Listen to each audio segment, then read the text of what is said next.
Amerika Serikat kembali menegaskan kendalinya atas sektor energi Venezuela.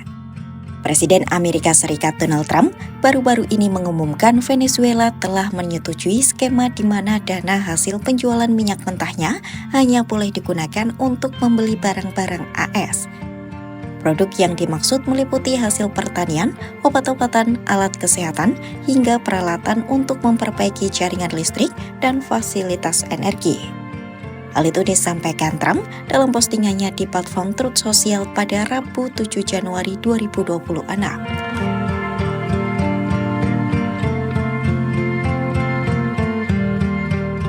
Kebijakan ini disebut sejalan dengan strategi Washington untuk mengendalikan penjualan dan pendapatan minyak Venezuela tanpa batas waktu pasca operasi militer yang menangkap Presiden Nicolas Maduro di Caracas. Menurut Wright, kontrol penuh itu diperlukan untuk menstabilkan ekonomi Venezuela sekaligus membangun kembali sektor migas Caracas setelah mengalami penurunan produksi selama puluhan tahun. Venezuela adalah anggota OPEC yang memiliki cadangan minyak terbesar di dunia. Namun negara itu hanya menyumbang sekitar 1% pasokan minyak global. Produksi minyak Venezuela pada 1970-an sempat mencapai 3,5 juta barel per hari, namun kini merosot tajam menjadi hanya 1,1 juta barel per hari. Menteri Energi AS Chris Wright menyebut seluruh pendapatan minyak Venezuela akan disimpan dalam rekening yang dikendalikan pemerintahan AS pada bank-bank internasional. Washington juga telah mengumumkan kesepakatan awal ekspor hingga 30-50 juta barel minyak dengan nilai diperkirakan mencapai 2,8 miliar dolar AS atau setara 47 triliun rupiah.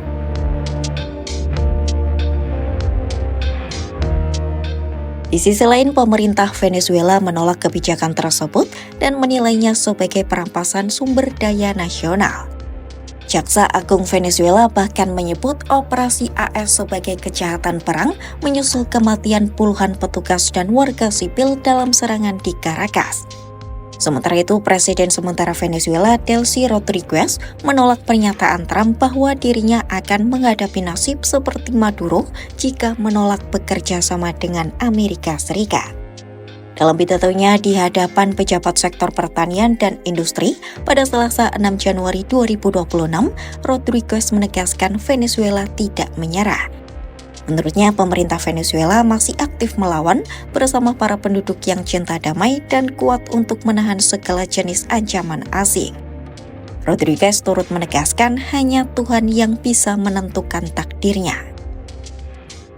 En lo personal, quienes me amenacen, lo digo.